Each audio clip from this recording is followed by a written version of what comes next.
final round of the 2021 GT4 European Series is going to take place very soon indeed here at the Circuit de Barcelona-Catalunya. We had a cracking race yesterday, and it's a season that has kicked off in April at Monza. 2 races there, 2 races at Paul Ricard in May, 2 at Zandvoort in June. July went to the mighty Spa-Francorchamps. Last time out, the start of September at the Nürburgring.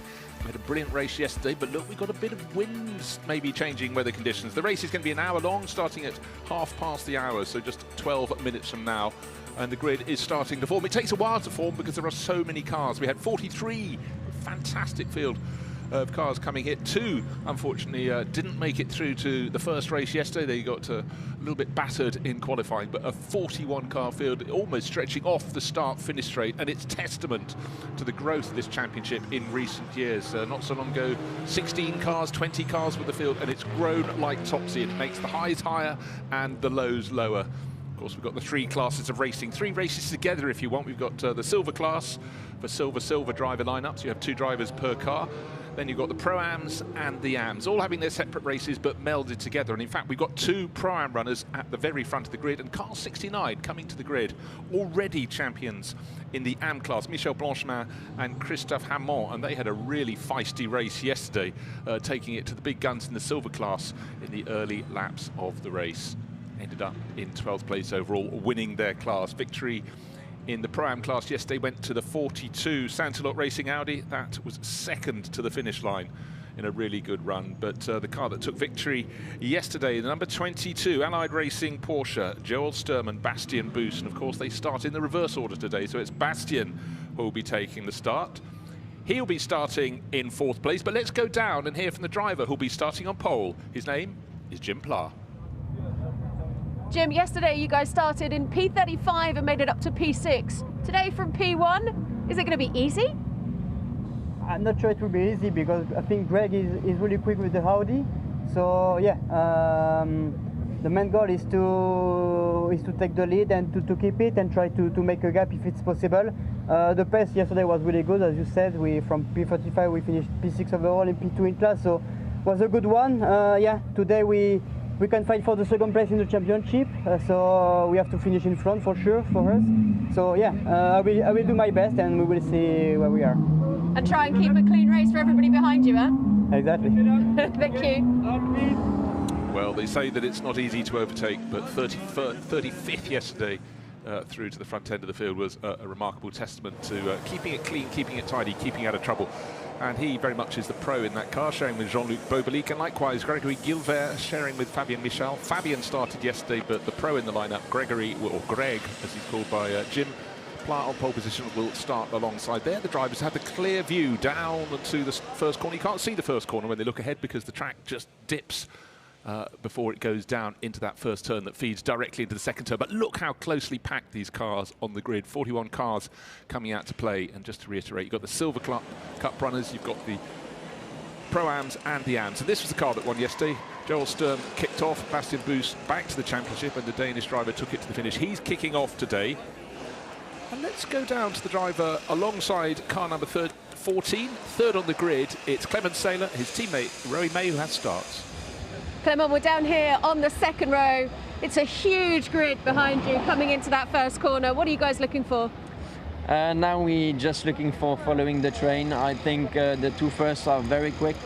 So for the moment, we are just playing the 2nd part of the race. We'll see after, because yesterday was a very good race for us.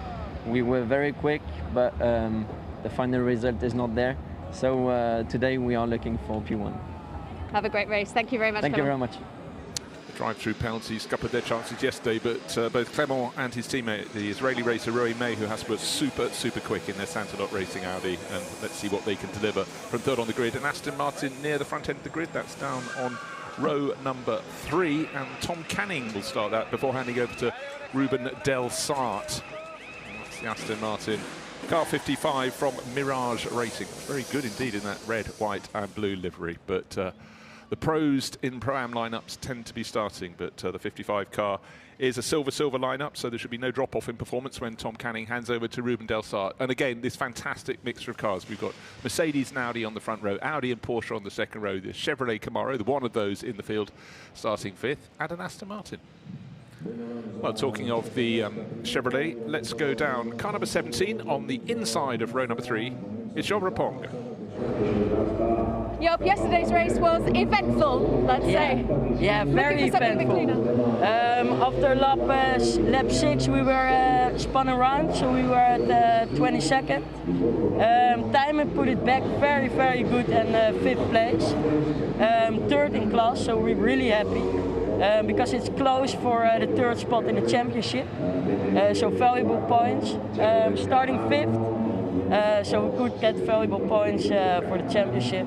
Hope to get it right this time, and let's hope for the best. Fingers crossed. Thank you very much. Have a good race. Thank you. Well, always good to see the bright metallic blue cars, the big V8 engine cars that V8 Racing, the name fits what they do up at the front end of the grid. The number 2 CD Sport Mercedes, Jean-Ludovic Foubert and Hugo Chevalier. Hugo will be starting that well within the top 10, in fact in 7th place on the grid. Really like the livery on that car, that looks very fine indeed. So a lot of young guns at the front end of the field. The 222, Gael Castelli's Alpine, he'll be kicking that off. And this is a car that generally races in the French series, but it was too good an opportunity to miss, so guest entries come down here, and Rodolphe Volgren will be taking the second leg of this 1 hour race. The driver change happens at the pit stop. That's between 25 minutes into this 1 hour and 35 minutes. Go too soon, you get penalised, and likewise if you miss the pit window closing, you will also have a problem.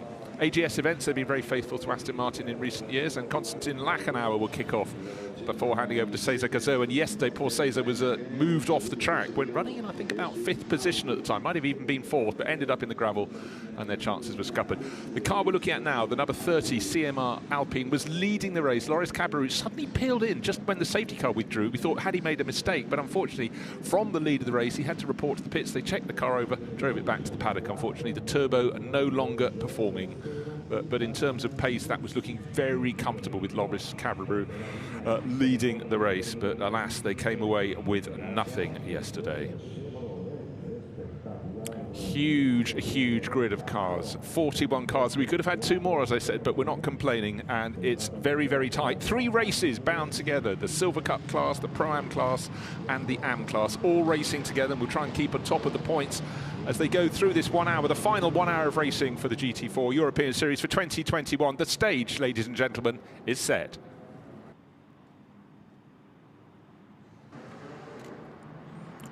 So the ACA ASP Mercedes Gimplar, this is not the flying lap, this is the formation lap around the grid. We'll hope he'll be first into turn 1 at the first true time advanced scheme. So let's look at the grid. It's Gimplar and Gregory Gilbert, both Pro-Am driver lineups at the very front of the grid.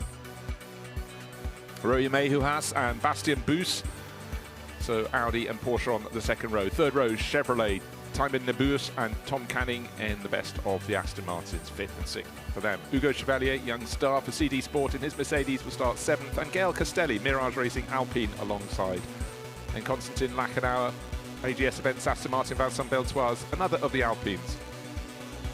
Edouard Joly and Maxime Soulet. Look out for the Cellizla Racing Team Mercedes. I think that could be a mover from 12th on the grid. Pierre Couroy and Benjamin Lariche forming row number 7.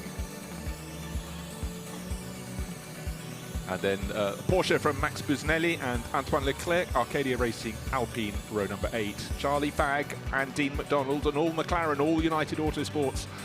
9th row, they've been sort of out of sorts, but already the overall title has gone to Charlie Fagg and Bailey Voisin for United Autosports. Berkay Bessler, look out for him. He should be making a charge. And the local teams haven't fared so well. Javier Noveras, NM Racing Team, down in 22nd position, and they came here 3rd on overall position in the Silver Cup class, so they've got a mountain to climb. Michael Blanchemin, he'll be starting before handing over to his fellow champion teammate. They've won the AM class already, and the only driver who is running on his own, he's not going to change at the pit stop, is Fessel down for Santalot Racing on 28th grid position. But that's far from the back of the grid, because we go down to position number 41. Jamie de Oria was in the wars yesterday, and quite a few drivers. One little slip up and you can lose a whole handful of places.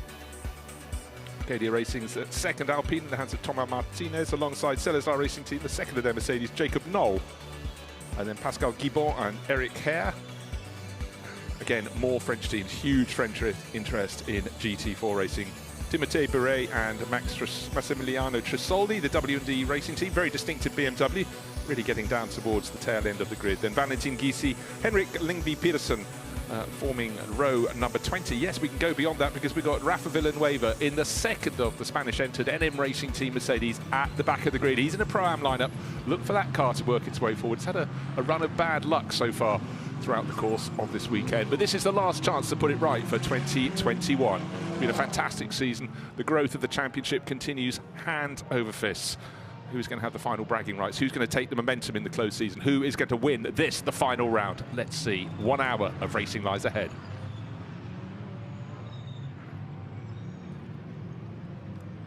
The front row, Jim Pla on the pit wall side, Greg Gilver alongside. So Mercedes inside, Audi outside. Another Audi on the second row. That's in the hands of Rory Mehuas and Bastien Boos in the car that won yesterday, the black Porsche from number 22 from Allied Racing. So 1 car, 2 car, let's keep going, counting up to 41 cars coming into the start-finish straights. The drivers looking up the lights on the starting gantry. They won't be flicked to green until the last of the grid can be seen. Now they go to green. It looks very, very even indeed as they wait to take the start, and the first few rows side by side. A little bit of a challenge from about 7th on the grid. I think that'd be Hugo Chevalier maybe making a move.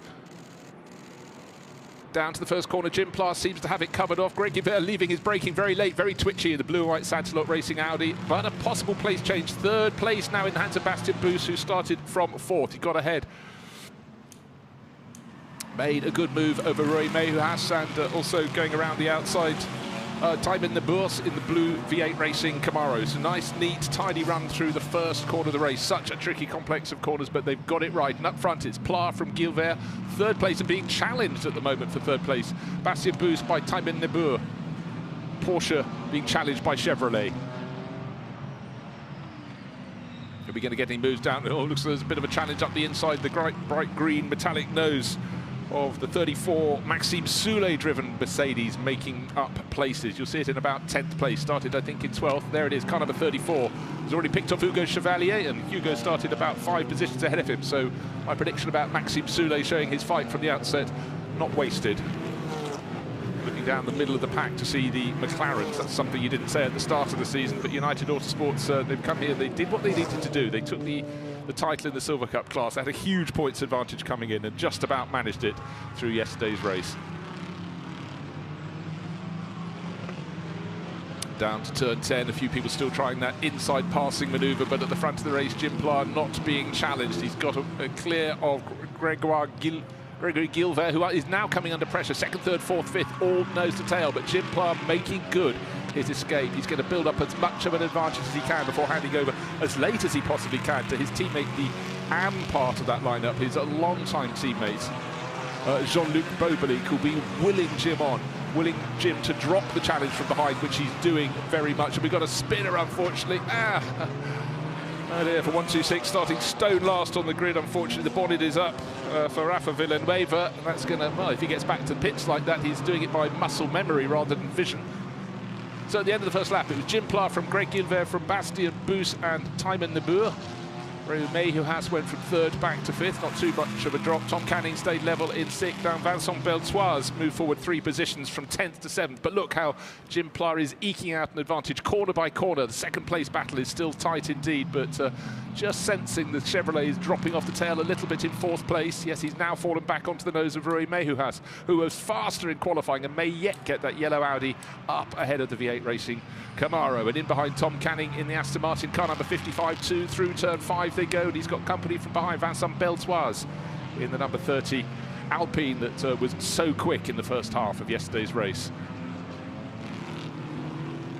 Still looking for movers and shakers. Maxime Soulet, by the way, got up to 8th place on that opening lap, having started down in, I think it was 12th place, so he was very strong indeed. Field going through turn 7, 8, out of turn 9, fabulous corner over the crest of the hill, down to turn they come, and turn 10 this year has been refined. It's not as angular as it was before, generally rather easier, but still a possibility for overtaking. And Maxime Soulet appears to have left the door open, and Konstantin Lachenauer in the Aston Martin said thank you very much indeed. Did the move get completed?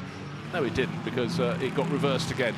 And so quick in, slow out, unfortunately, for Konstantin Lachenauer there. So his number 27 Aston Martin in behind, and for the 126 NM Racing Team Mercedes. That could well be race over and out, having the bonnet slam up against the windscreen. Presumably front end damage pushed that bonnet up. But anyhow, always a scary, scary moment for a driver when that happens. So 2 laps in, just looking for the interval, nearly 1.4 seconds, the margin between Jim Pla and Gregory Gilbert. Bastien Bus had got close to second place, just a little bit further back, and then we're starting to get the groups with the gaps opening between them. Time in the ball still ahead of Rory Mejas. Tom Canning still in 6th. Vincent Beltoise still 7th. Maxime Soudet still 8th. Konstantin Lachenauer still 9th, and up to 10th. Past Gael Castelli goes Benjamin Lariche. That is the top 10. But if you want to go through the class, the Pro-Am class is being led by Jim Pla in the lead of the race. Second place, Greg Gilbert, who's second on the circuit. Third runner in Pro-Am is Maxime Soudet, down in 8th place overall. So, by dint of those top 2 cars being Pro-Am runners, the leader in the Silver Cup class is the driver third in the field. The car that won yesterday is Bastien Bus in the 22 Allied Racing Porsche, and the lead car in the AM class is Anthony Chodson, and he's in that number 33 SVC Sport Management Toyota. He's down in 22nd position overall, but he's only just got half a second advantage in the AM class over the number 7 Street Art Racing Aston Martin. That's the lime green car with Paul Tayskens at the wheel at the moment.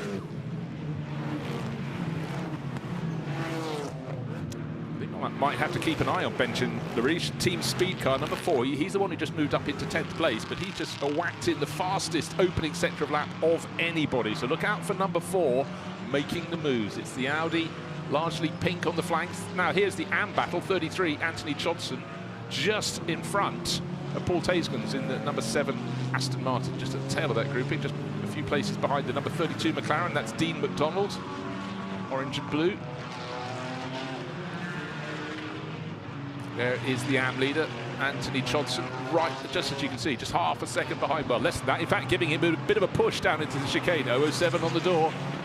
And, that wasn't a secret agent move. That was a fairly blatant move, a little tap up the rear. It wasn't a move to pass. It was a move to try and stay close, but the braking was left a little late. And that's bought an advantage for Chodson. He's able to make his break at the moment. Third runner in the AM class is already champion. It's Michel Blanchemar. He's dropping back a little bit. He's down to 27th overall, whereas the class battle is in 22nd and 23rd. Oh, tail absolutely out. Konstantin Lachenauer has been very, very busy. And he's got past Maxime Soudet and very nearly put it off. That was a real tail out moment for him. Battle for 4th place still rages between Time in the Boar in the number 17 V8 Racing Camaro, but he's got company, whereas the first 3 cars are all spacing out. Rory Mejas still pushing hard in 5th place. Tom Canning holding a watching brief. And Vincent Beltoise not too far behind in the best of the Alpines in 7th place overall. Already some of the runners being warned about exceeding track limits. Timothy Bouret, he's been exceeding track limits at the final corner. That was such a twist, and what a move for Konstantin Lachenauer looking at that replay. But for AGS Events, they'll be rather pleased with him. But the car in behind, the white and pink, very slightly blue Audi, now on the tail of Maxime Soudet. That's Benjamin Lariche. He's the one that was setting some very good sector times, but now he's on their tail. His pace will probably drop away a little bit. But clearly, if the cork could come out of that bottle, he could pick up more places. Rory Mejas, and out there in behind the Aston Martin. So it's a fantastic array of cars. We've got Mercedes leading from Audi, from Porsche, from Chevrolet, another Audi, Aston Martin, Alpine. 6 makes of car in the top 7 positions. So it really does what the doctor ordered, this GT4 championship. Pace starting to pick up. We had very early at the end of the 2nd racing lap, Jim Pla in the race lead was 1.38 seconds clear. Went out to 1.4. It's now back down to 1.1 seconds. Gregory Gilbert, number 42, is getting second breath. It looked as though he was going to have to defend his tail as Bastien Bus got onto that in his Allied Racing Porsche, but the pressure is off from behind because the Allied Porsche is dropping back. So we've got these 2 Pro-Am runners, 1st and 2nd. And Gregory Gilbert now starting to close on Jim Pla. The race is on. It's an hour long. These drivers won't do the full hour. They can come in after just 25 minutes, or they can run almost to 35 minutes. Then the pit window will close. That's still some way ahead, but I'm really sensing that the driver that's already got the Pro-Am Championship in the bag, Gregory Gilbert, is going to close onto the tail of Jim Pla. And then, in many ways, it's a question of which of their teammates is the stronger. Will it be Jean-Luc Bobelic who take over from Jim Pla in the race-leading Mercedes, or will it be Fabien Michal, who's formed such a strong pairing over the last few years with Gregory Gilbert? But they're both giving their co-drivers the best opportunity possible. Every second they can gain on the field, as the field sort of stretches out somewhat, will be received with open arms. But again, in the first sector of this three-sector lap, the car in second place closes a little closer to the race leader. Battle in behind is fairly even, but I'm just looking for that number 4 Audi just pulling out behind Maxime Soulet's green-nosed Mercedes, taking a look, but Maxime Soulet wasn't born yesterday. He's not going to leave any doors open if he can possibly help it. Of course, most of Maxime's racing in recent years has been in GT3 cars, so racing GT4, much like Jim Pla, he's got to chop and change and get used to it. And well, we've actually just had a change of position because Gael Castelli in the 222 Alpine, entered by Mirage Racing, has managed to get back ahead. He's clawed back a position from Benjamin Lariche. So as you were, gentlemen, Lariche back to 11th and Gael Castelli up to 10th place. First part of the lap, it was advantage to the chasing Gregory Gilbert, but the second half of the lap went back to Jim Pla, so his advantage in the race lead up to nearly 1.4 seconds all over again. There's Castelli 222, now back into that 10th place, ahead of the number 4 Audi from Team Speed Car with Benjamin Lariche at the wheel. And actually, I was just wondering if the number 4 Audi had gone backwards because a mistake had been made, but I think looking at the way that Castelli's driving, he's just really finding his form now. The tyres are coming good. And I sense he's going to get that little red, white and blue Alpine, the one with 222 on the door and the bonnet, closer and closer to Maxime Soulet in the green nose, Salazar Racing Mercedes. Great livery, I really do like that metallic green. Look a bit better with sun on it, and just before the start of the race the sun did try and come out, but now it's clouding over all over again here at the Circuit de Barcelona-Catalunya.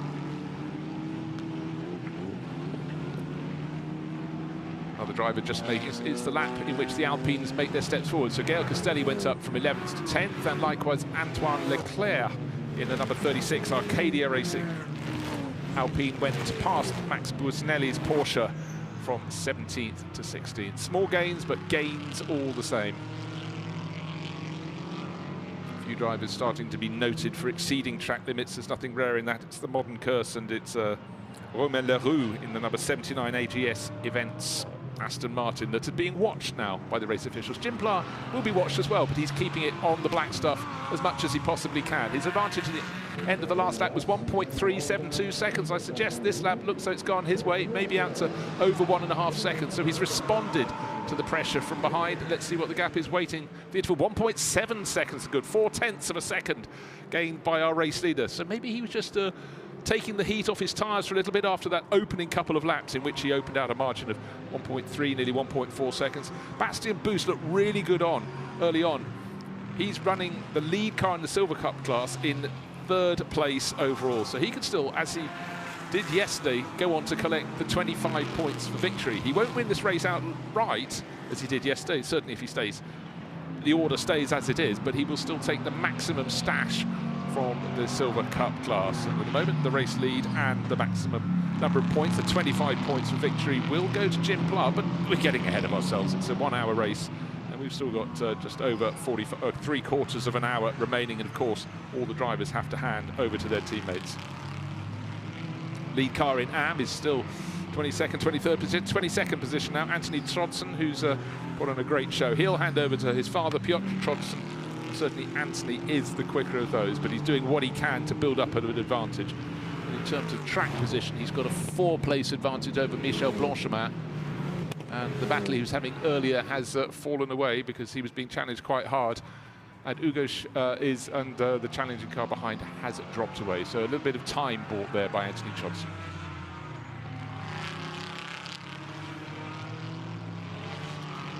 The cars that went into the pits for repairs have not emerged. So Hugo Chevalier in the pits, 126, one that had the bonnet up against its windscreen, Rafa Villanueva in the pits, and Pascal Guibon likewise in the pit lane. But that came in a lap later. I don't know what the problem is for the number 53 W&D Racing Team Mercedes, but it doesn't appear to be going any further. First, second and third well clear. The real racing is down just outside the top 10 at the moment, looking at the number 23 McLaren from United Autosports. That is the car shared by Charlie Fagg, who's at the wheel at the moment. He's picked his way forward a little by little. He's got plenty of company behind. Edouard Julie tucked in behind in his Mercedes. Antoine Leclerc, he's the driver who's starting to make the moves. The big A, the Alpine A on the door, and coming down the start-finish straight. Look out for the little Alpine. We'll see it any second now, pulling out. It's using the slipstream. He's going to have to go to the outside. Julie's not opening the door for him to go up the inside into turn 1. Not close enough to make a move, kicking up the dirt a little bit, and in behind car number 718, that's Max Busnelli. He's staying in the fight, but I really quite fancy this little Alpine. Car 36, that's been making the moves. Antoine Leclerc, how much higher will he go? We've got another pit visitor. It's one of the Sandslot Racing Audis, and that's clearly before the pit window's open. It's car number 25, Olivier Estevez, and also we've got one of the Borusan Automotive BMWs in the pits as well. So sudden flurry of things that shouldn't be in the pits down there, sitting there. That is bad news. It's Yagis Gedik in the pits, and Estevez. You can see there's no great hurry to get that car fixed, because it looks, presumably what the driver's telling him is it may have overheated. In fact, driver getting out, and the body language, unfortunately, is that will be parked. It's a shame, because the Borusan Automotive BMWs always go very, very well indeed. But for Yagis Gedik, it's over and out right now.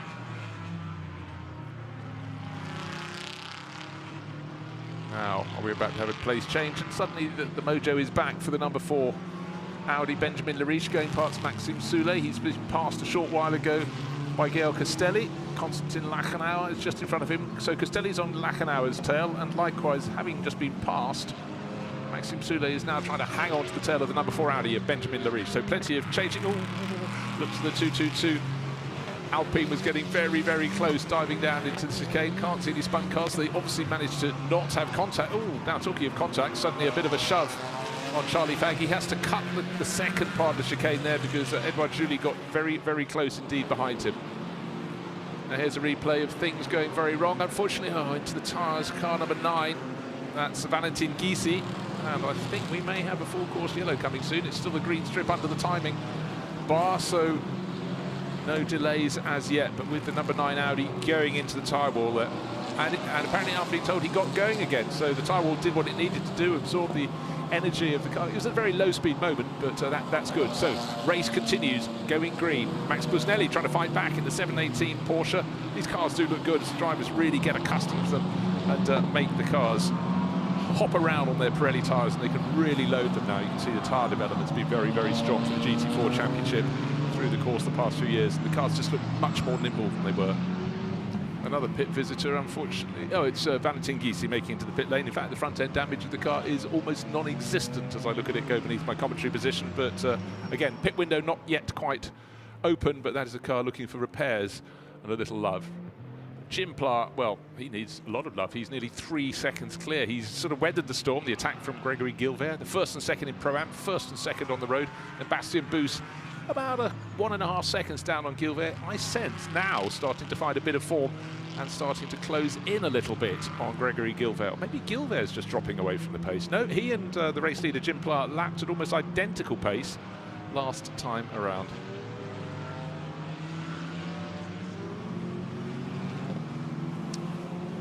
Bailey Voisin down in 14th position. Edouard Julie all over his tail in that number 74 Mercedes, entered by CD Sport. Claude Degremont Sport, Claude ex-racing driver. Try inside, try outside, but it's very hard to find a way past, and the Alpine tucked in behind Antoine Leclerc reckons if there's a little slip from any of these, he may get a move. He's got a double toe down the start of the straight. Max Busnelli can't quite get close enough to make it a 3-car tow, but you can see as he goes down the straight, he is getting some tow. He's starting to catch. We have a 4-car train coming down with the McLaren leading in 14th place down the hill, and Max Busnelli, he's on the outside line of the Alpine, isn't going to be able to make a move, but he's making Antoine Leclerc think that he's not comfortable just sitting there. And Leclerc made a bit of a mistake in turn 2, and that has put Busnelli to the outside. He suddenly was presented with rather less track that he wanted to aim for than he'd been hoping for, but with the Alpine moving across his path, he had to put those wheels onto the dirt, kick up the dust, but didn't get displaced. But it has just slightly fractured that 4-way battle.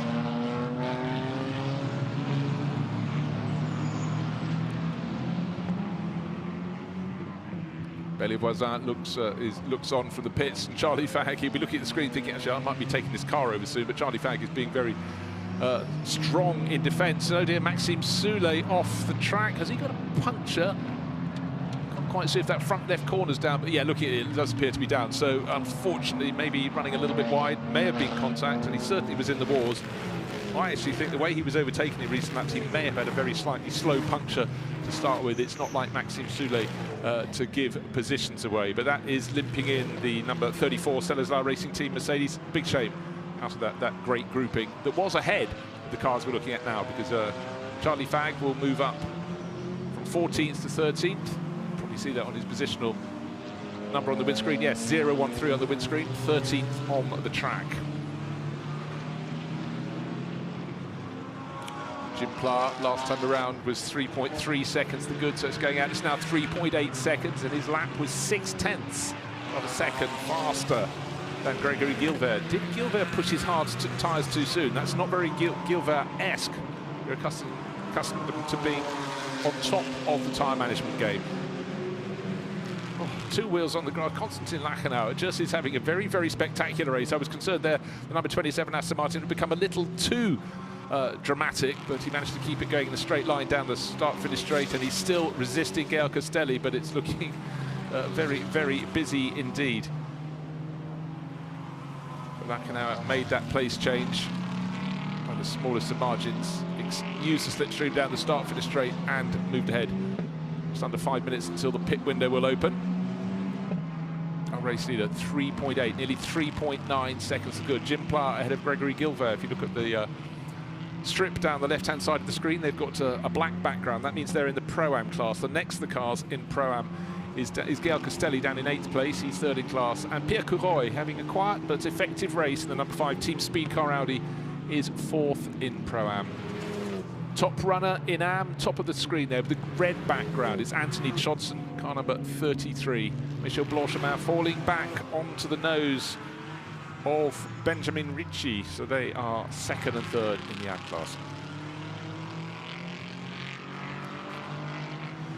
And 5 of the 41 starters have dropped out of this race. Valentin Gizy, car number 11, is also out. This is Yagiz Gedik, Pascal Guibon, Hugo Chevalier and Rafa Villanueva. 36 cars continuing to fight, and Gael Castelli getting ahead. He's been patient, he's found the outside. A lap ago he was ahead of Konstantin Lachenauer. Konstantin took the position in the Aston Martins. They went down the start-finish straight, and then half a lap later has had to cede, and he's got to watch out because suddenly number 4, Benjamin Lariche, is looking interested. They go out of turn 16. Benjamin will have the tow in the blue, white and pink Audi, predominantly pink, from Team Speed Car. And as they come down, is he close enough to make a challenge into the first corner? I think he is. Is Gael Castelli pulling away? Yeah, just by a smallish margin in the little Mirage.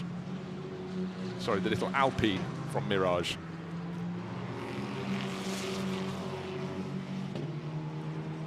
Been a little bit up and down for Benjamin Lariche, but his Audi, he made one mistake and lost the places he gained early on. Had a great battle with Castelli, but now he's aiming at Konstantin Lachenauer. Here we go, Castelli from Lachenauer.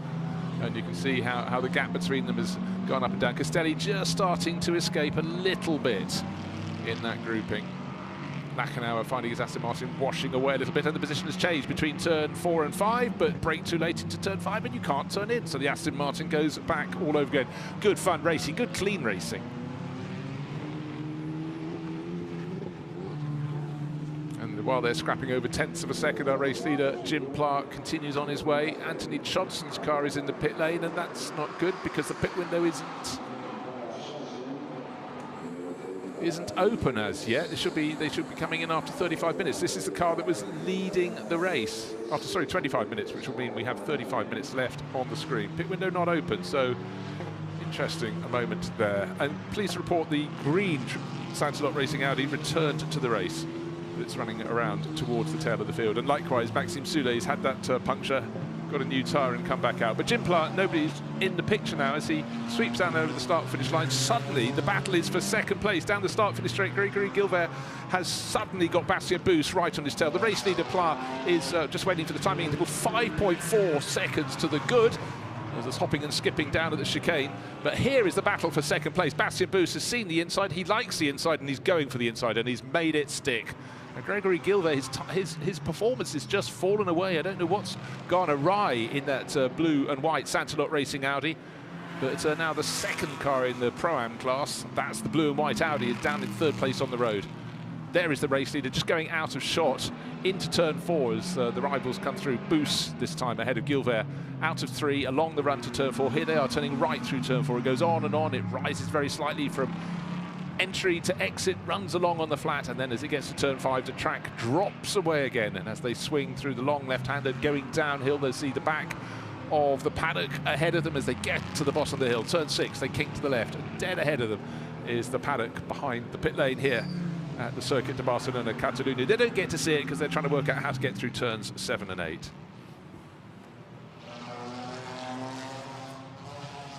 So, worth pointing out with the SVC management, Toyota in the pits, the lead out of the lead in the AM class. Michel Blanchemin, already got the title in his pocket, is leading the class now, and he's down in 25th position, just a second or so ahead of Benjamin Ricci. So the Audi from Team Full Motorsports, very gaudy, very bright, sort of acid yellow and blue livery, that is leading the class, but not by a large margin. Leading the race, and definitely by a large margin, is this man, Jim Pla, car number 87. He is likely to stay out as long as he can. The pit window just opened 3 seconds ago, but he's not one for coming in early. He's got an advantage. Last time round, 5.479. There's had that battle for second place, and well, it's not only just changed on the last lap down at turn 1, but the advantage that Bastien Bus has gained over Gregory Gilvet is probably a full second, 1.3 seconds. He not only passed it, but stretched that in 1 lap. That's a remarkable charge. But he's got to find 6 seconds to catch Jim Pla. He won't, and one of the Audi's diving in. Looks like the number 5 car, so that should be Pierre Couroy. He was just outside the top 10 and dives into the pit lane.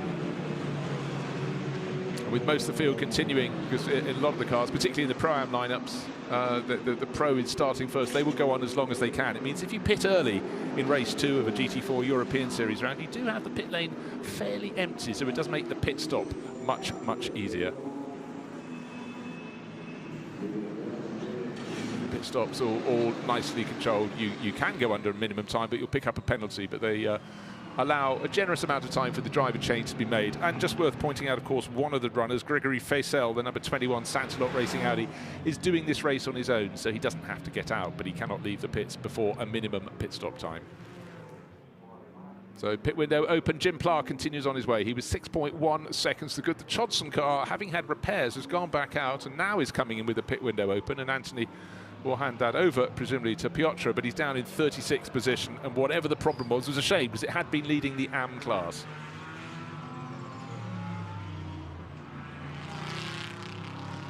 Suddenly a sort of rare shot looking down the straight from up from turn 10 to turn 9. The track almost empty because the cars now, a number of them in the pits. I'd say 10 of the cars are in the pits. Still 30 cars out on the track or so. At the 87, Matmut sponsored ACA ASP Mercedes continues and does what it does best, stretching its advantage. 6.1 seconds to the good last time around, and we know that Bastien Bus has now got past Gregory Gilvet into second place. Just looking to see what the margin is between them. 6.1 seconds between Pla and Bus becomes 6.1 seconds. Slight gain for the Porsche racer. This is the 22 car that won yesterday's race. Gregory Gilvet has fallen 2.2 seconds away from Bus now, and Timon de Boer is a similar margin behind. We haven't really seen too much of the V8 racing. Camaro, it's had a quiet race once it got into 4th place and pounding out the laps, but it really is a case of Gilvet falling away from the pace. 9/10 of a second slower than the race leader last time around. And a number of cars coming back out onto the track with their pit stop having been completed, but there's still another 7 minutes until pit window closes. Jim Pla will use every single one of those laps that he could possibly squeeze in before handing over, ceding the lead to his teammate Jean-Luc Bobelic. A bit of traffic up ahead, which he hasn't had to contend with. When you suddenly get this scramble of cars out of the pits, I think that was the number 5 Audi from Team Full Motorsport, the 63 Alpine at a stop. That's one of the 2 Arcadia racing cars. That's Thomas Martinez. He's handing over to Pierre Laurent Figuier. It's the car that normally races in the French series. This this year's Silver Cup champion. Bailey Voisin watches on, and Charlie Fagg has moved up into 10th place overall. But he'll be coming in for a pit stop soon. But with a couple of others coming front, 10th actually has just become 9th because Konstantin Lachenauer has brought 27. Aston Martin into the pits to be changed around by AGS events. Again, such a great corner. Turn 9 at the top of your shots there. In fact, 2 McLarens in the shot, 1 in 9th place, being challenged for 9th place into turn 10. Just a few places further back up the hill. Dean McDonald in the second of the United Autosport cars. 23 is the one in 9th, and 32 is the one that, by my maths, makes it into 13th position.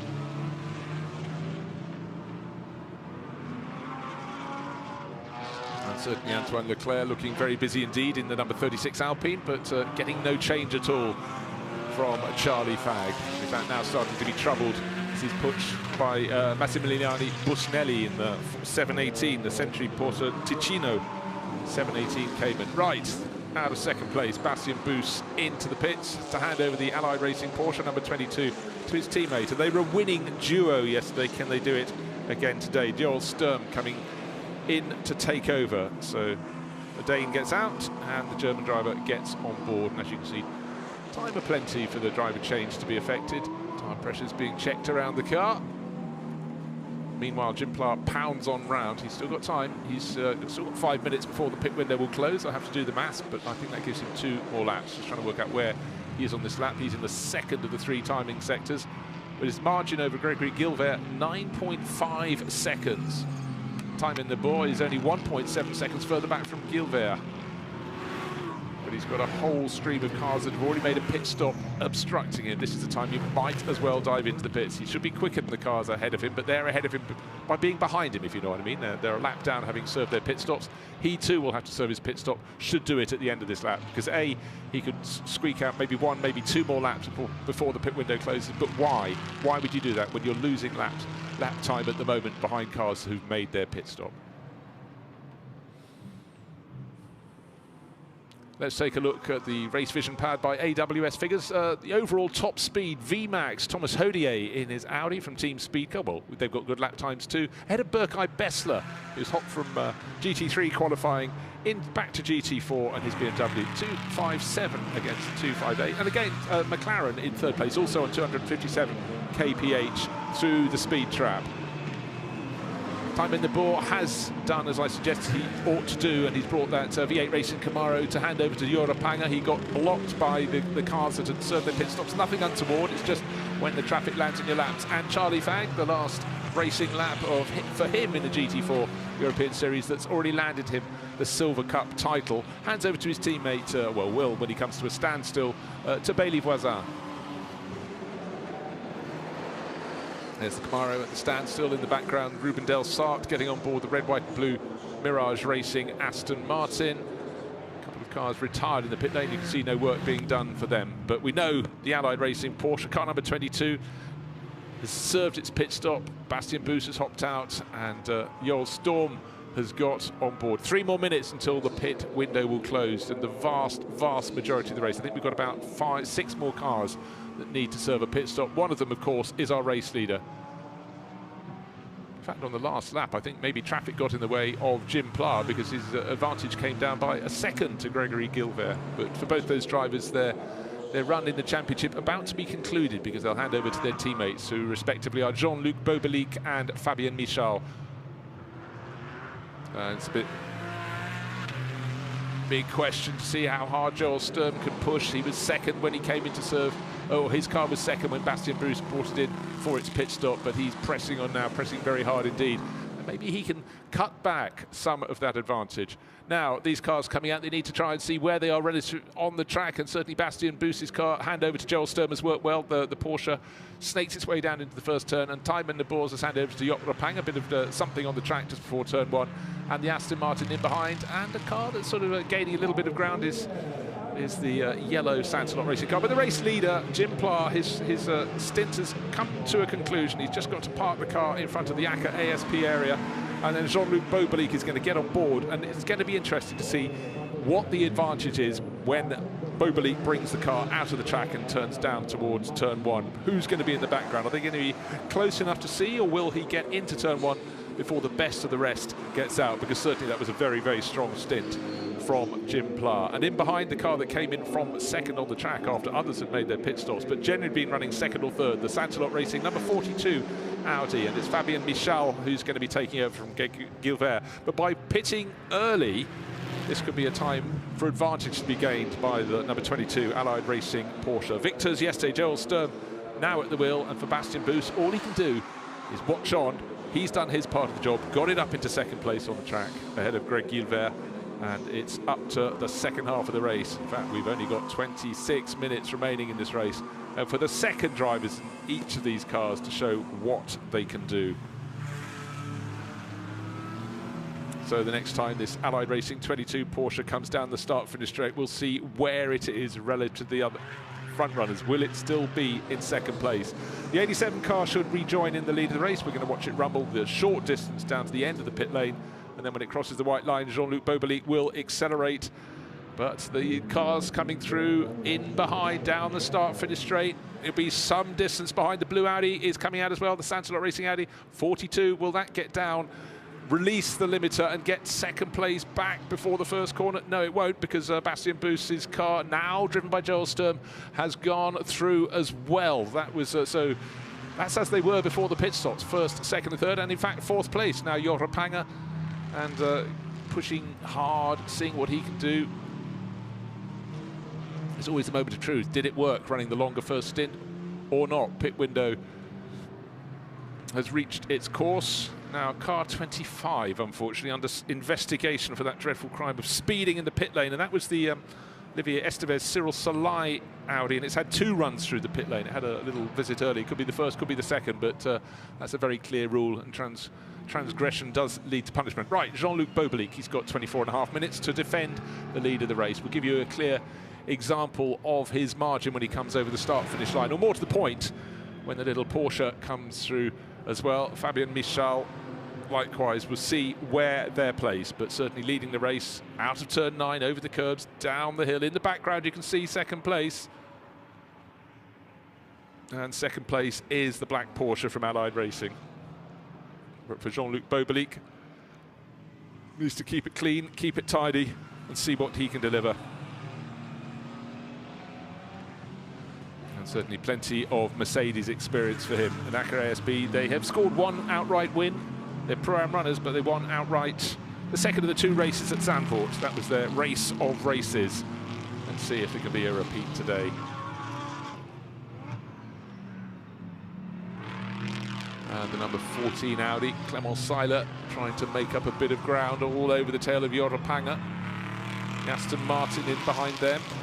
That's Ruben Del Sart. So the race order, 18 laps on the board. Jean-Luc Boberlik crosses the start-finish line 5.3 seconds ahead of Joel Sturm, and then Fabien Michal in third, another 2.5 seconds further back. Jorre Panger in fourth. Don't be confused by that Aston Martin. That's sort of out of kilter, the one with the aquamarine nose. So it's running in position on the track, but not in position on the timing screens. So it's the Mercedes of Jean-Luc Boberlik, 5.3 seconds to good over the number 22 Allied Racing Porsche. But Boberlik's a Pro-Am runner. The next Pro-Am runner is in third place. That's Fabien Michal. The next Pro-Am runner is down in 14th place, even Jacoma. So it's looking like a very good points haul for Fabien Michal. Doesn't really matter too much. He's already won the title for 2021.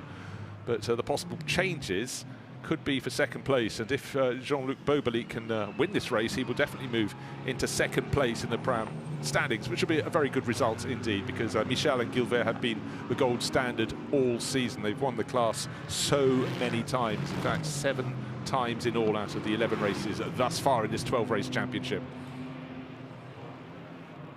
Oh, the gap between first and second is definitely coming down. In the first sector of this 3-sector lap alone, 9/10 of a second were gained by the chasing Joel Sturm. I expect him to be able to take the lead in this race. I didn't expect Jean-Luc Boberlik to be able to hang on, but he's going to have to hang on as long as he possibly can. Just to point out again, we have 3 classes of car. We've got the top class, which is Silver Cup, then we have Pro-Am, and then we have Am. And at the moment, we've got Pro-Ams running in first. That's Jean-Luc Bobelic, and third, which is Fabien Michal. But of course, they're less highly ranked than the like of Joel Sturm, and Joel will be pushing on to pass Bobelic and win this race outright. Clement Seiler, we heard from him on the grid, and he's pushing very hard indeed, right on the tail of the blue, metallic blue V8 Racing Camaro. Over the start-finish line they go, separated by, not very much at all, by just under half a second. Number 18, Aston Martin, that's a Racing One Aston Martin. That's running down towards the tail of the field. Marcus Lundstrass was strong in that yesterday. He's going to catch a lot of the drivers ahead of him. He's certainly very quick indeed, but it's down in 33rd position at the moment.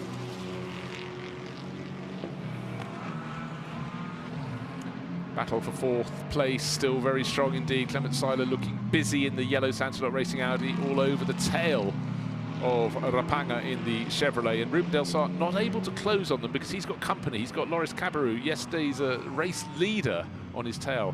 So the red and white and blue Aston Martin being tailed and pushed and pressured. There they come, out of turn 5, the little Alpine, the car that had turbo problems that costed a possible outright win yesterday. Certainly was leading when it retired to the pits. And Joro Panga, we heard from him, also on the grid. That's like hearing from the driver who's chasing him, and he had problems not of his own making when his car was spun and he had to do a real charge up through the order. But right now the job is very clear, just keep ahead of Clement Seiler. That might be easier said than done, but certainly going to be our entertainment to watch. And if he finishes in this position, this will be, I think if I've done the maths right, that will be his 6th fourth place finish for the V8 Racing Camaro. They'd love to get on the outright podium, but anyhow, it's very entertaining to watch. First to second, coming down all the time. It was 4 and a bit seconds. It's down to 2.8 seconds coming down around this lap. Bailey Voisin just coming into shot ahead of Cemboluc Baisi in that bright blue BMW. And the reason I mentioned Bailey Voisin already champion, but for United Autosport the pressure was off here, which is quite a good thing because they're not delivering at the front end of the field, but they did what they needed to do to take the title. But this is a great little battle. This may yet come to blows. Certainly we've already seen the 74 Mercedes giving a little bit of a push and shove in the first part of the race, but in the Mercedes battle for a little bit of home honour, Luc Ibanez is in the background of that grouping, the number 15 Mercedes, and that's entered by NM Racing Team. We've already seen the sister car come into the pits with a bonnet folded over the windscreen, so they've got to recover something here on home ground, and using the slipstream, tucks under the tail of Edouard Julie. Weaves one way, weaves another, but it's still the 74 Mercedes ahead of 15 Mercedes. And this is behind Cemboluc Baisi a little, 15 around the outside. I didn't think that move was even on, but clearly great ambition. Certainly the previous lap had been very quick from Ibanez, and he's been a winner many, many times in GT4 European Series. Probably finds it very alien not to be in the top 10, but he's working towards it. It's the battle for 11th, but of course he's now going to see what he can do about Bailey Voisin and Cemboluc Baisi. Boluc Baisi's in 11th.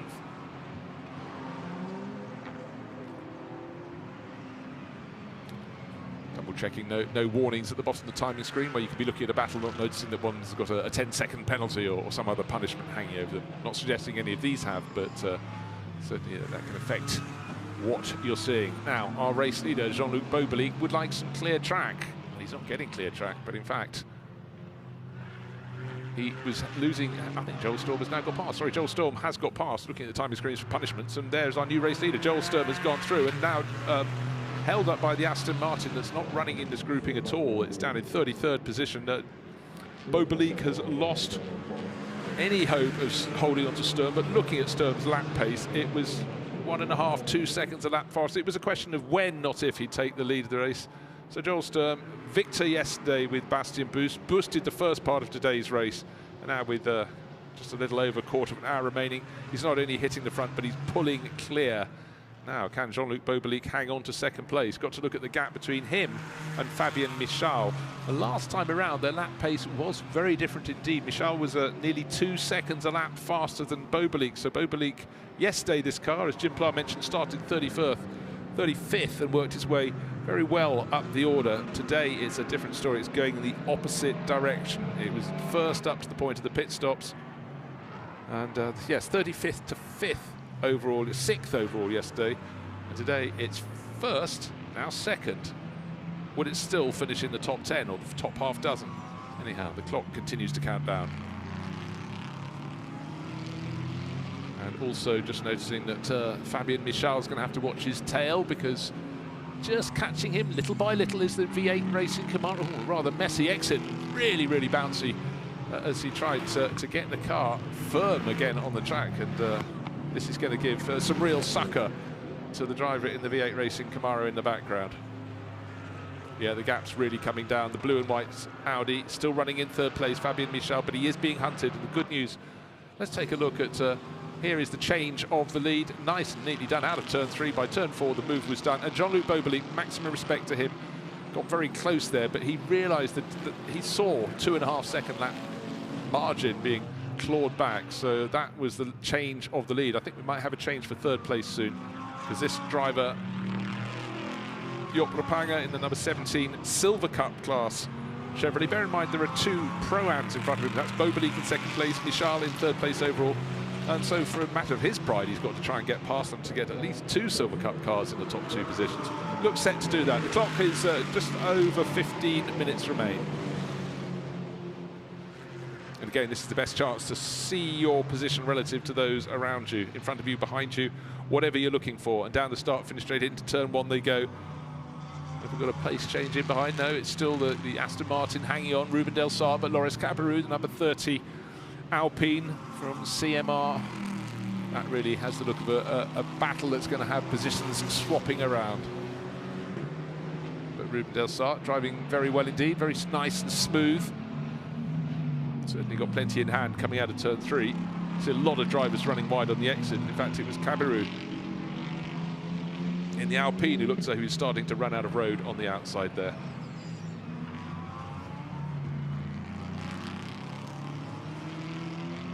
Ruben Del Sart down through turn 5. The Alpine looks that little nimbler, but the Aston Martin very, very smooth indeed. Both slightly dropping away from the tail of Clement Seiler. Nearly 1.5, nearly 2 seconds back as they go through turns 7 and 8. You can see how the Alpine driver Cabarrus got closer and closer the last few laps, but now he's got on the tail, the increments are tiny. He's actually just got to make the overtake. But the question is where? Here's a good place down at the end of the infield straight. So the Aston Martin ahead as they exit turn 9, halfway down the straight now. If you're going to make a move, you've got to get up the inside, but you've got to get the braking done.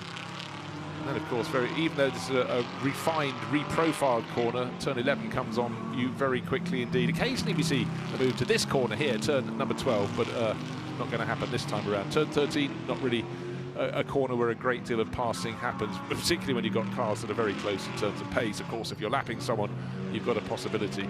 You've got the performance advantage. And then turn 14, 15, the chicane, it tends to be more a case of colliding than passing into this corner, unless you are very, very lucky indeed. But I think it's about getting a good exit from there, sweeping through turn 15, 16, down the start-finish straight, getting a tow if you possibly can, and Cabarrus certainly has got that. May get a move down into turn 1. But the race leader, Joel Sturm, it's been a fantastic weekend for the Allied Racing crew. Victory yesterday, and the clock continues to count down, and his advantage has grown and grown since he passed Jean-Luc Beaubelic. 5.5 seconds to the good now. Just taking a look to see, and Beaubelic is being hunted down. Fabien Michal took 1.5 seconds out of him last time around. He's 4 and a bit seconds in arrears, but it's going to be very close towards the end of the race. Can Beaubelic hang on? And that would be a very good result if he can get second position, even third position outright. That'd be fantastic for a Pro-Am runner. But he's still top in Pro-Am.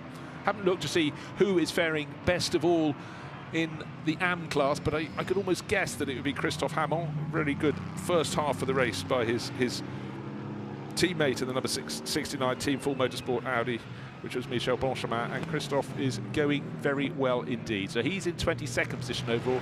Next car in the AM class is 4 places further back, Nicolas Gomard in his AGS events Aston Martin.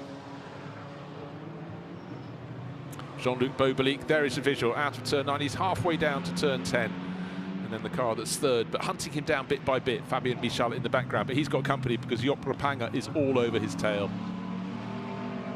The bright Audi in the middle of that shot, that is the leader, car number 69 in the AM class. Just trying to see how much further back out of the track. So out of sight is the driver who's chasing him. In fact, about 15, no more than that, about 18 seconds back is Nicolas Gomard, who's second in the AM class. But it's been a really good weekend, a really good year for the AM champions in the GT4 European Series. They, like Gregory Gilbert and Fabien Michal, who'd already got the Pro-Am title wrapped up before they came here, they too had got the AM title in the bag. And again, enterprising battles. Luc Ibanez and Edouard Joly. That order has changed in recent laps, but just outside the top 10.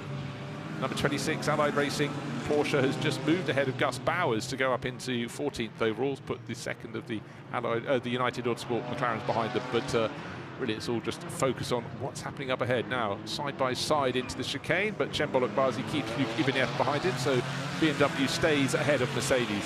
When I say Mercedes, I mean Mercedes, because Edouard Joly is tucked in third in that four-car battle, and then the Porsche, Alexander Hartwig, really starting to make progress in the blue nose Porsche in the background. He's got a very good toe over the start-finish line down to turn one. Look for the blue nose on the Porsche. Well, that was a really good move. Fantastic exit speed out of turn 16. And the job was done long before they got down the hill. So for Edouard Joly, a moment ago he was challenging the number 15 Mercedes. He's now got a buffer between him, and a buffer that was quicker than he was.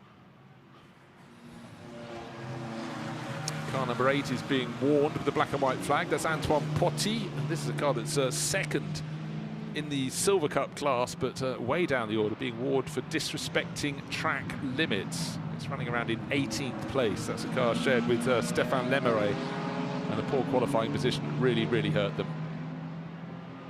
And car number 4, which we saw at the front end, it's now got Robert Consani at the wheel, but the first part of the race it was had Benjamin Lariche being warned for respecting track limits at the final corner, turn 16. But quite often it's the driver in the car does it once, but the driver warning is coming their way because the teammate's done it several times. So it's not always all on the shoulders of the driver at the wheel when the penalty is issued. They might have a small share in the collection of crime. This is a fantastic battle. It's not even in the top 10. It's 11th place overall, backwards, almost down to 20th position. So it's Cembolo Bazi in behind Luc Ibanez. When I say behind, almost in, frankly. The number 15 Mercedes gets up the inside, but as they go up the hill, is there going to be space for a move? But you've got to just keep hanging on around the outside, but the outside is the wrong side, and Bollock Bazi hangs on, but I think the passing movement may have just about been completed. Let's see, as they get to the next turn up at turn 13, it's side by side, but the move has been completed. Slightly off track in doing so, but gets the Mercedes ahead into the chicane, and then can't really get the brakes done. Up the inside comes the 26 Porsche. Very good move from Alexander Hartwig. There's body rubbing, and that could be messy. Well, that was what we call robust, and I think there's probably a puncture there, side-on contact, and suddenly from challenging for about 12th place back to about 20th there, and I think, yeah, looking at the way that Porsche has lost out, that was robust between Bollock Bazi and the Porsche driver, and unfortunately for Alexander Hartwig, who'd worked so hard, all that good has been undone. At the front of the field, Joel Sturm leads by 9 seconds from Jean-Luc Bobelic, who's only got a 3-second buffer over Fabien Michal. It's coming down, but so is the clock. Only 8.5 minutes remain in this final 1-hour race of the 2021 GT4 European season. And having been rubbed a little too hard and presumably picked up a puncture. Let's take a look.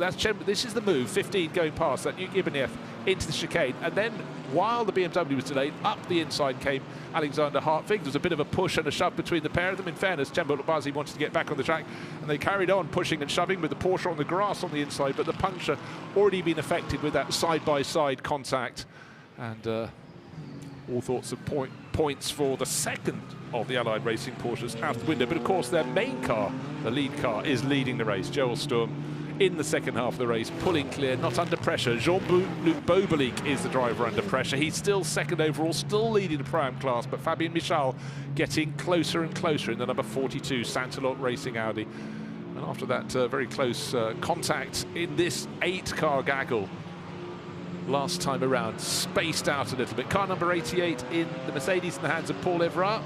In behind him, he's got one of the McLarens, he's got Gus Bowers, and should be Potti has now made his move. Antoine Potti picking up place is the number 8 Toyota. Should have been at the front of the field come what may, but it didn't work for them in qualifying, and it's been a real race and chase. Now, the one chance for Jean-Luc Bobelic, because the clock gets down to almost 7 minutes, is the fact that the driver who's chasing him, Fabien Michal, I know we're racing in different classes, we're talking about the 2 Pro-Am runners, they're second and third, but look at Michal, the blue and white Audi, right in behind. He's got the blue Chevrolet, but that in turn is being challenged as well. Europlanger's got Clement Seiler behind him and pushing in the yellow, white and black Santalok Racing Audi. They're buying each other time. Oh, not quite close enough to look into turn 5, but the consideration was there. Fabien Michal survives that one, but of course, as he survives that, he's looking backwards. And oh dear, we've got a Porsche running very slowly indeed. Front suspension splayed. Oh, I think that's Alexander Hartwig still trying to limp his way back. Of course, he missed the pits. He missed the pit in when the punctures really affected themselves, so he just needs to keep out of the way. His race is effectively run. Jim Pla will be watching on. He handed over the ACA 87 Mercedes in the lead to Jean-Luc Beaubelique, who very soon had Joel Sturm go past him as he rejoined. But Jim Pla still, with the clock counting down, 6 minutes and no change ahead of Fabien Michal. It's coming down by smaller margins now. That's because Michal has to look to his rear, look in his mirrors and see how close is the Chevrolet. The answer is very close indeed, about half a second down, but maybe, just maybe, being bought a bit of an advantage. Oh, a little bit cautious over the curbing there from Jean-Luc Beaubelique. These last 5 minutes are going to be very, very tense indeed. Will he take a Pro-Am class win? They've got one in the bag this year, when they also had the good measure of winning the race outright at Zandvoort, but it's going to be a big sweat for Jean-Luc Beaubelique to see if he can hold on to that second place overall to take the Pro-Am win. But another lap goes on the board. It's 27 laps down. The gap between second and third, between Beaubelique and Michal, 2.5 seconds. But look, Michal is busy. He's got company. And all along, as we looked at what was a battle, a 3-car battle, Michal Rapanga in the Chevrolet and Clement Seiler. It's a 4-car battle because Loris Cabarrus, the car that could and should have won yesterday, the car that had the turbo problems that led to its retirement, has hunted them down and he's caught them. This is all potentially... Oh, now what's happened? Suddenly, with Cabarrus coming into the picture, that's taking the attention of Clement Seiler. This is allowing the number 17 Camaro driver to have a little bit of a gap so he can attack the Audi, but Michal just enough of an advantage, slightly more than he had into turn 5 last time around, where the Chevrolet had a little look. No, we're going back to nose to tail, 3rd, 4th and 5th. Quick check-in on the AM class and 19th place overall. It's the number 69 Team Full Motorsport Audi leading that handsomely, so I don't think we have to be too concerned. But full course yellow, the pace has suddenly dropped, and the car that had a few little bits of contact early on, just suddenly spotting those cars slowing down and unfortunately off into the walls, and clearly the front splitter ripped off that. That's Edouard Julie, and so 4 minutes remaining in this race, and that...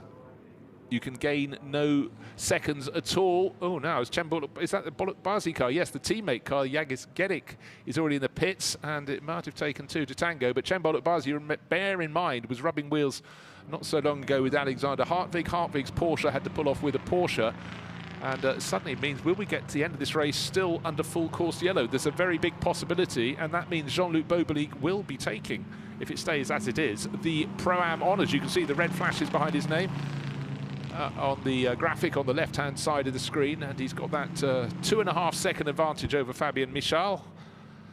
And so down at turn 2, we've got car number 12 stopped. I don't think that's particularly in anybody's way, but it's the number 74 Mercedes, Edouard Julie's car, that has taken the battering, is off at the side of the circuit.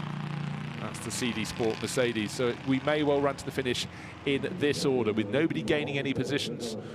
Clearly no time intervals being closed down. All cars running with the limiter on, which forces them to run at exactly the same pace. But if it does get released, you can see the intent of the driver of the Alpine at the back of that pack, that he expects to be able to try and make a manoeuvre. Gap first to second. Well, let's take a look at what happened. It's the wonderful sweeper as they come up the hill. 7 and 8, not so wonderfully. You get a little movement on, and I'm afraid Edouard Julie seemed to be the passenger just then, but his Mercedes has hit the wall and bounced back. And meanwhile, Joel Sturm clocks up another lap. His advantage is huge at the head of this race, but if we do get to go racing, if we do go green again, his lead big enough by a very large margin to be sure that he will take a second win here this weekend, the final weekend of the 2021 GT4 European Series. It's been really, really entertaining, and I think the first half of this race was absolutely excellent fun indeed. But we may yet go green again. We may yet have Loris Cabarrus trying to recover something from a weekend that could have started with victory in the number 30 Alpine. It didn't. There was a turbo problem. But it also means if we run like this, look, just under 2 minutes remaining, that Jean-Luc Beaubelique will have done surely enough to protect that position he has to win the Pro-Am class for the second time this year and take a second best result. He had one win at Zandvoort, the second of the two races at Zandvoort, but here it's been a good weekend. Started 35th yesterday, came through to 6th, started first today, and if they get second at the end of this race, they'll be very, very pleased at ACA ASP.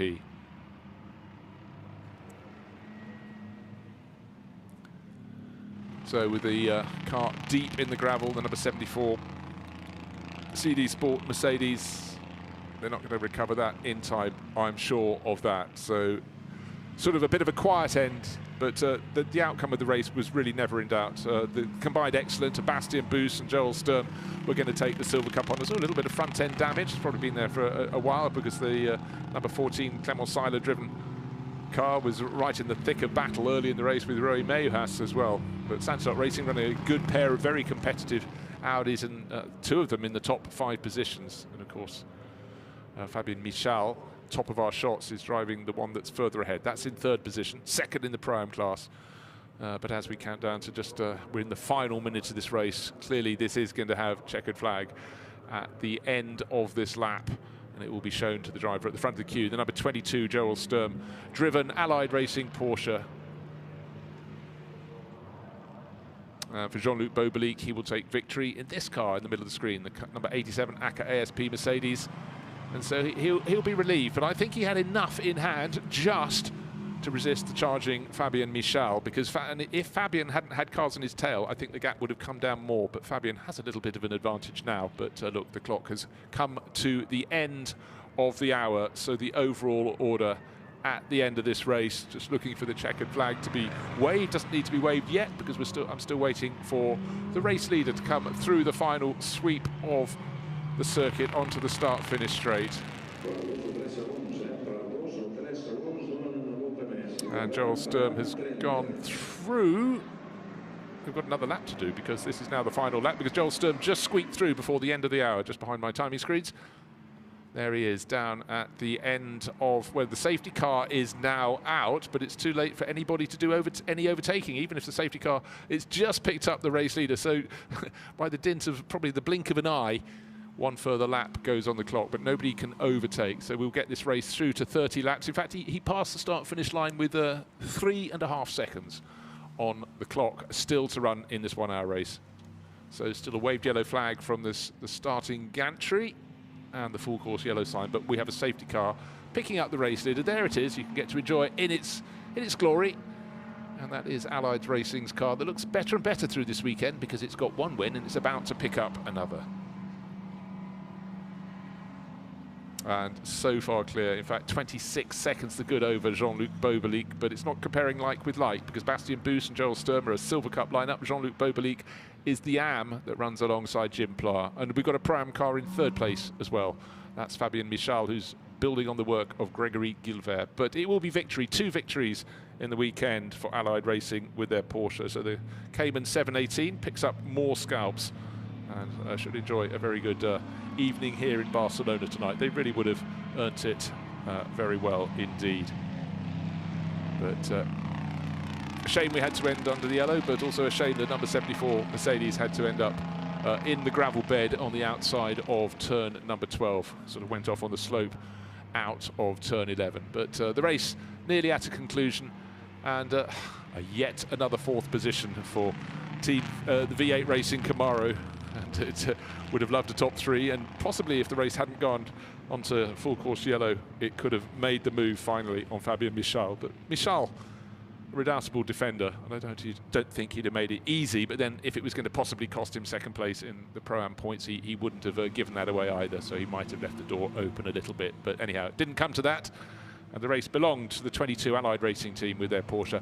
Am honours to Christophe Hamon. It's happened so many times this season, sharing, as he has done for a long time, with Michel Blanchemin, and just another good run. But victory outright. The Allied Racing number 22 Porsche bring it in slowly behind the safety car, and not too far to go for that grouping of cars. But just on the run from 12 to 13, that's just past the scene of where the Mercedes, just out of shot over that rise, is in the gravel bed. That is why the full course yellow is there. That is why the safety car is leading the field around. And here is our race leader, who's about to become the race winner.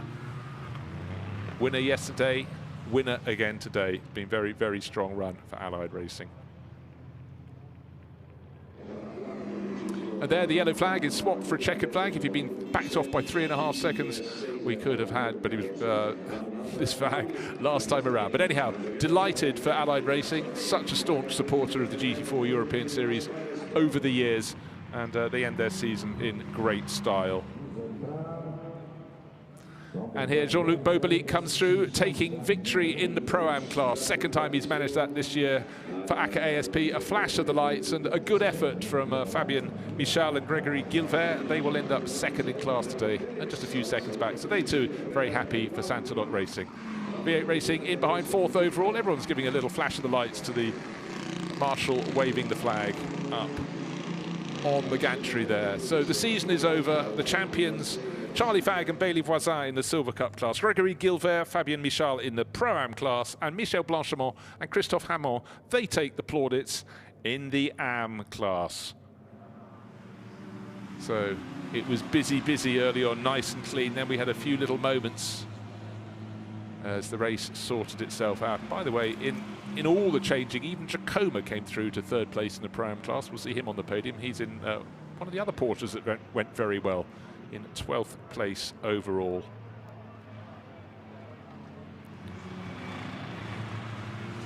And here is our Am victor, almost never in doubt. Anthony Chodson went very well in the first half of the race in the SVC Sport Management Toyota.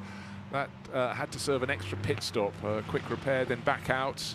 But the race has ended under full course yellow, and that ended up down the order. So it was Christophe Hamon winning Am very comfortably indeed. Already the champion. Second place went to Eric Kerr and Nicolas Goma, and third place went to the driver who was racing all on his own. So Gregory Feisel in the Santalot Racing number 21 Audi completed the trio in the Am class. But winner, no doubt about that. Bastien Boos, who kicked off, and Joel Sturm, who brought it home. And he really is, hasn't got too far to go to come and park up under the podium. But yesterday they came in, they cruised in slowly. Bastien Boos just absorbing the fact he'd come back to GT4 this weekend and took a win. Well, he's gone and doubled that. He started today, and it's Joel Sturm's turn to bring it in slowly and just savour the moment here at the Circuit de Barcelona-Catalunya.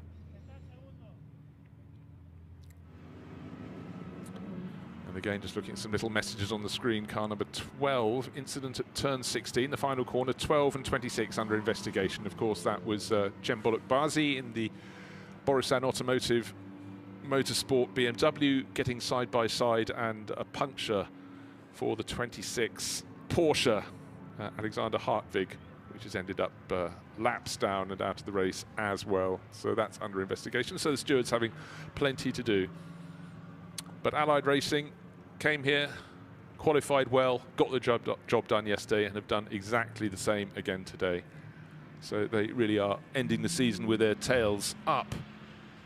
And for Joel Sturm, through this season, he's only won one race before, and that was with Nikolai Moller-Madsen, and he got Bastien Boos back this weekend, and he's won 2 more. So he's really ending the season with plenty of momentum. Jean-Luc Beaubelique will also be very pleased indeed, waiting to see the teams that are starting to walk up the pit lane towards the podium, and with the cars coming in so slowly, it does seem it's a while since we got to the end of the hour, but only now turning into the pit lane for the last time this season as a victor, as they were yesterday, the number 22 Allied Racing Porsche. What a job they've done. Such a competitive field, such a large field, 41 cars coming out to play, and they were the pick of the pack. But for the season in the Silver Cup, you have to look to the 23 crew, the McLaren, that today finished down in 10th position. They were the Silver Cup champions. They got the deal done yesterday, but certainly today it was all about, as it was yesterday, the Allied Racing Porsche. Bastien Boos started, Joel Sturm finished, and they were 20 seconds clear with the race that ended under full course yellow that turned into safety car. Jim Pla and Jean-Luc Beaubelique second, but importantly for them, they won the Pro-Am class, and Gregory Gilvert and Fabien Michal gave it a very good go. They're second in the Pro-Am class to take third overall. And for Jora Panger and Tijmen de Boer, yet another 4th place finish, but it's been a good, strong season for them at V8 Racing. But there, hugs all round. Bastien Boos out to welcome the driver with the helmet, the driver who finished the race. And of course, that was Joel Sturm. He's got a busy weekend. They're both competing in the GT World Challenge, the 3-hour endurance round as well. But they've warmed up this morning and did it in the best way possible by taking victory. And in the background of the shot, the Mercedes is parked up closest to the pit building, and Jean-Luc Bobelic has hopped out of that. There's Jim Pla to congratulate him on completing that race in second place. They've had quite a weekend, and at each race they were far closer to the front than they were at the front of the field yesterday when they started 35th. Big smiles all round from Jean-Luc Bobelic, so he's very pleased indeed.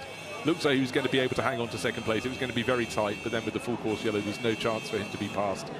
And he really worked his corner very well indeed. So cap on, mask on, as we have these days, and looking forward to going down to hearing the thoughts of the winners, because really they delivered in fantastic style. And Gemma is down as if on cue with the winners, and that's Bastien Boost and the driver who brought it home, Joel Sturm. Boys, you brought it home, albeit under the safety car for the finish, but a fantastic effort. Joel, you took the car over there and you took the lead after those pit stops. Yeah, it was a pretty decent stint, I would say. We could increase the gap every lap, so it was quite, I would say, relaxing in the end. Just super happy now after what happened yesterday. I think it's well deserved for the team, and yeah, mega race. Absolutely. Bastien, as you arrived here and greeted Joel, we saw the joy in your face. Yeah, I mean, we got a good start from P4, which was not the easiest position, but we had good pace again today, and yeah, took the win that we also deserved to have yesterday, so we're happy. Congratulations, well done once again. Thank you. Please, guys. They're getting very accustomed to making these winners interviews beneath the podium, but really, really well done. It's a very, very packed field, and to come top once is good. To come top twice is very, very impressive indeed. There they are, number 1 in front of the car, number 22 on the bonnet, but the important thing is thereby the number 1, the winner's marker board down below the podium. Of course, the podium ceremony will follow, but many happy faces down there. A satisfaction to have got not just through another season, but another season run in a pandemic, and to come here with 43 cars. Real testament to the appeal, enduring and increasing appeal of the GT4 European Series, and a great mix of tracks. Let's just run over them again. Monza, Paul Ricard, Zandvoort, Spa-Francorchamps, Nürburgring and Barcelona.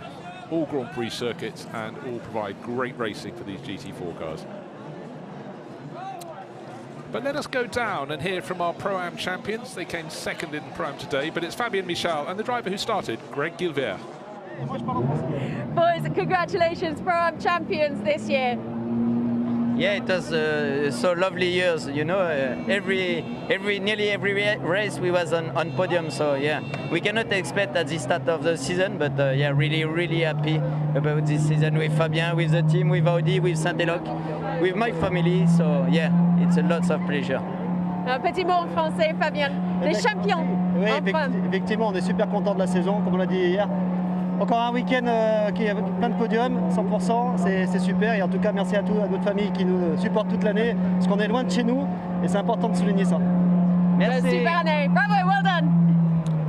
Attends, je fais une photo avec vous deux, les gars. Well, there we are, super satisfied. That sort of says it all. You have to be consistent as well as quick. And for Greg Gilbert on the left and Fabien Michal, they kept on delivering. Today they were second in the prime class, but the championship already in the bag. And they had some great racing, so no wonder that you can sense the satisfaction they feel. And a great year for them with Saint-Eloque Racing. And today, of course, belonged to that number 22 Allied racing car. 2 wins in 2 races here at Barcelona, so they have really ended the season in style. And there really was some great racing here, and again, the circuit gives them space to go out and play. And then the job of the person who has to marshal the people up to the podium, always a tricky one when people want to just hang around and talk and celebrate, and the adrenaline is still pumping, but we will get to the podium ceremony.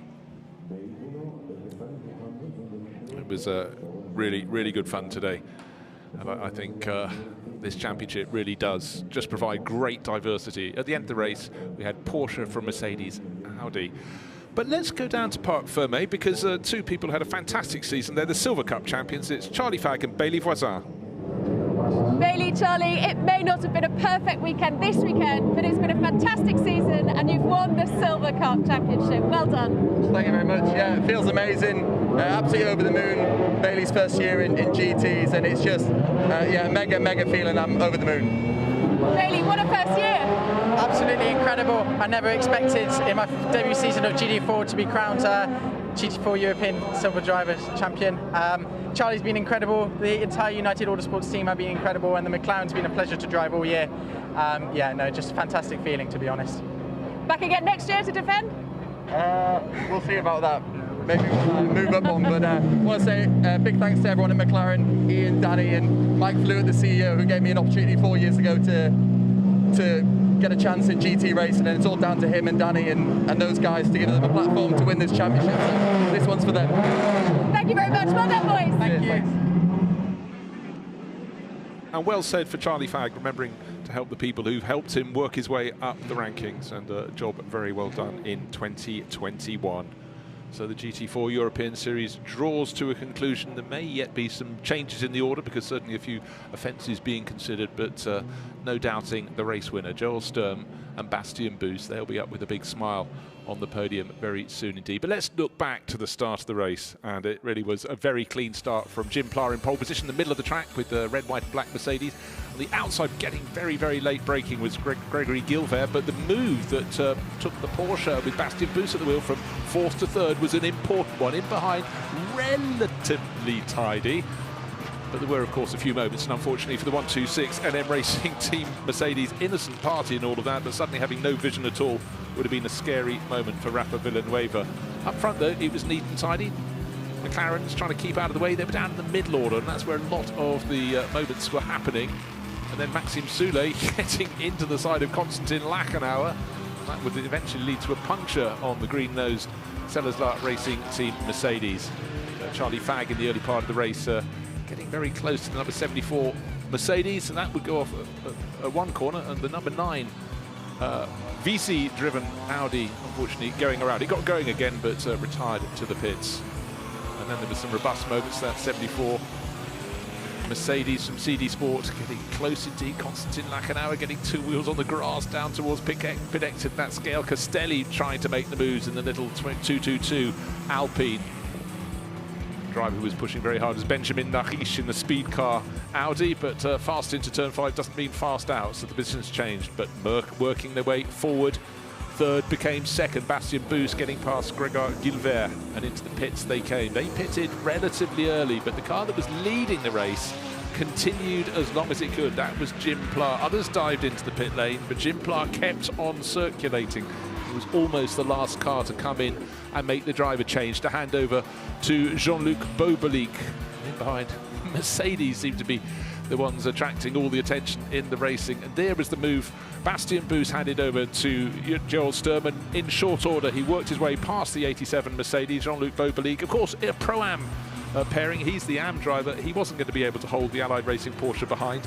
This is where contact happened at turn 16. That's under investigation at the moment, but side-by-side contact. Semboluk Bazi in his BMW having a rub with this Alexander Hartwig-driven Allied Racing Porsche. So the problem for them with that Porsche, but the sister car continuing to lead the race. And then right towards the end of the race, the CD Sport 74 Mercedes into the tyre wall. That meant the race ended under full course yellow, leading to safety car. Lights flashing. Allied Racing got the job done.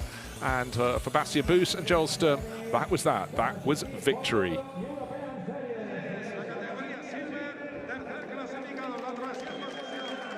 So Clement Saylor, car number 14, taking third place in the Silver Cup with Roy Mejas. Second place, Tit Taimen Nebo and Jora Panga in their V8 Racing Camaro. But the top step will go to the race winners, Joel Sturm and Bastien Boos. These are the 3 top runners in the Silver Cup class.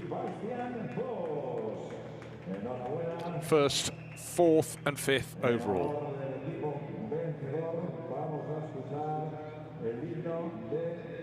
So waiting for the national anthem of the winning team. It's the German national anthem for Allied Racing.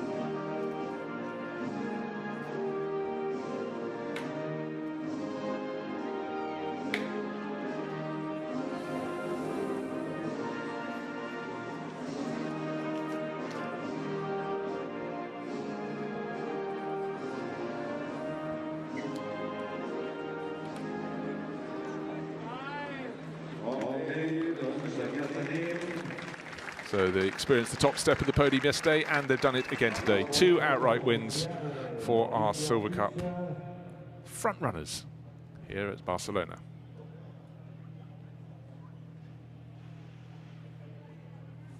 photographers getting the standard photos, and then for once today they can actually let rip with the bubbly, because they don't need their overalls again today, but possibly actually the two drivers on the top step will, because they're competing in the endurance race, the 3-hour GT3 race for the GT World Challenge. But right now they've got the smiles on their faces, they've got the trophies as well. Hold them up for the photos, and they've ended their season in serious style. And representative from Allied Racing alongside, he looks actually happier than the drivers. But now it's time for champagne, and they were quick on the track. Will they be quick with the fizz? So celebrations all round the GT4 European Series, the final Silver Cup winners of the season. That's here at Barcelona. It's been a great series, a great season, and well-earned drinks for all of them. And so V8 Racing are definitely going to need some new dry overalls for any further racing if they're competing later this year. So well done to the cars that finished first, fourth and fifth. That's Joel Sturm and Bastien Boost first overall, fourth on the track, but second in the Silver Cup class. It's Tijmen de Boer and Job Propanger, and then Clement Seiler in car number 14, and Roy Meijers, who's had a fantastic first season at this level.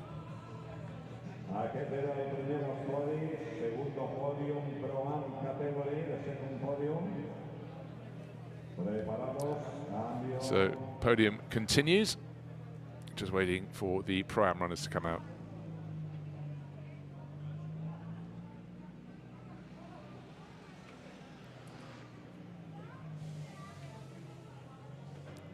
So waiting for the Pro-Am drivers to come out, and the drivers who finished in second place overall won the Pro-Am class today. They will be the third set of drivers coming out. The car that finished third in the Pro-Am class, Ivan Giacomo and Max Busnelli, the Century Porsche Ticino.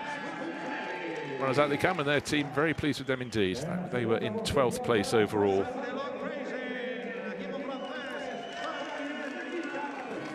Already got the Pro-Am title in the bag, but second place today. But Jean-Luc Beaubelic super happy. Leads out his teammate Jim Pla, who started from pole position, and Jean-Luc managed to shed only one position in the second half of the race, and he took second overall, but first in the Pro-Am class, and he very happy.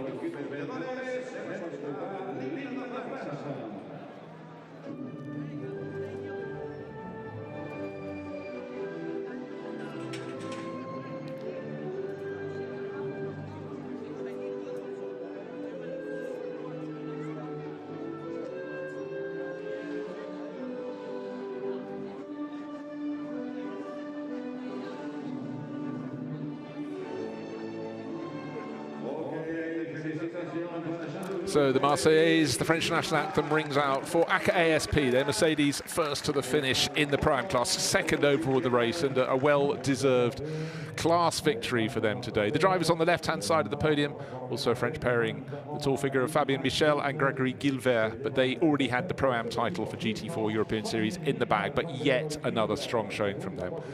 For Max Busnelli and Ivan Giacomo, the Italian Swiss driver lineup for the Swiss team, Century Porsche Ticino, well-earned third place in the Pro-Am class in 12th overall, so they were really mixing with the top guns up there.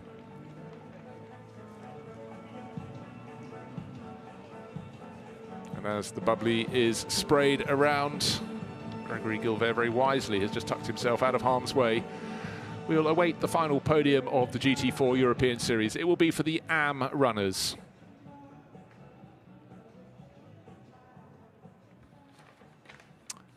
But great to see the Pro-Am runners able to run right at the front end of the field. And don't forget, we had the front row of the grid was all Pro-Am. Those two cars only slipped back one position to go from first and second to second and third, only passed by the Allied Racing Porsche crew. So a really, you know, the gap between pros and AMs is so small now. Now we're waiting for the AM runners to come to the podium. The first crew out will be the number 21 crew, Santalot Racing. When I say the crew, it's just one person, Gregory Faisel, the only driver who decided to do the whole event on his own. He wasn't greedy, he just wanted to do as much lapping as he could, that's all. But third place for him in AM class, that's 25th place overall, 22nd overall and second in the AM class. It's the 89 crew from AGS Events, Aston Martin crew, Nicolas Gomar and Eric Hare, who've really enjoyed a very good season indeed. But the best season of all in the AM class, Christophe Hamon, 18th place overall, sharing as ever with his Team Full Motorsport Audi teammate Michel Blanchemin. friends and family up on the podium too. Quite right, they get to share the moment.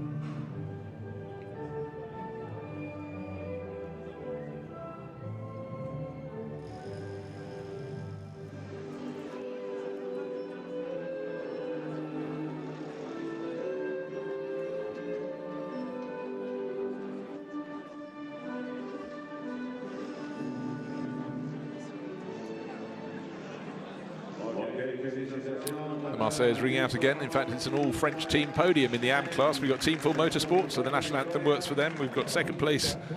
We've got the 89 crew from AGS Events. That works for them as well. And third place, it goes as well. So it's been a great season for the GT4 European Series. The biggest grids they've ever had, the best racing they've ever had. I cannot wait until 2022. Well done to all concerned. It's been a great, great year.